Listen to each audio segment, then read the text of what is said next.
Mobile बघून डोळे काळे झालेत म्हणून झोपेत मुलीच्या डोळ्यांना वडिलांनी लावलं काजळ।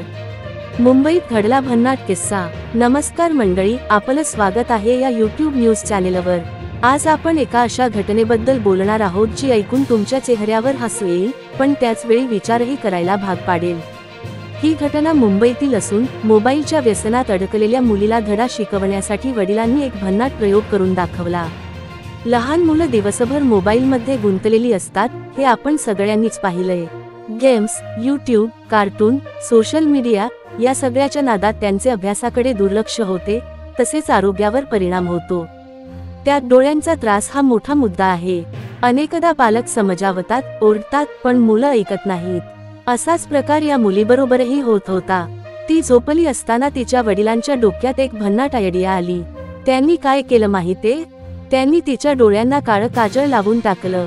सकाळी ती मुलगी उठली आणि आरशात पाहिलं तर तिच्या डोळ्यांभोवती काळं काळं दिसलं। ती घाबरली।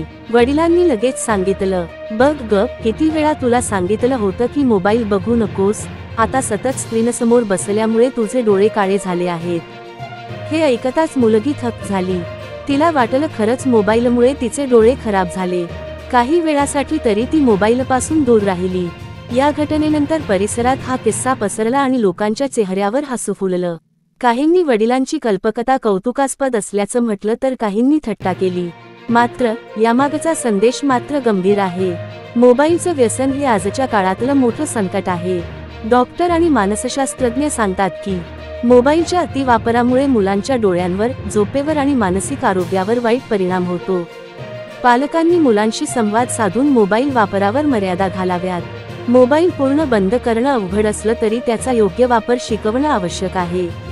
पालकांनी स्वतः मोबाईलचा वापर कमी केला तर मुलं त्यांचं अनुकरण करतात। या घटनेतून हे स्पष्ट होतं की वडिलांनी थोड्याशा विनोदी पद्धतीने मुलीला धडा शिकवला।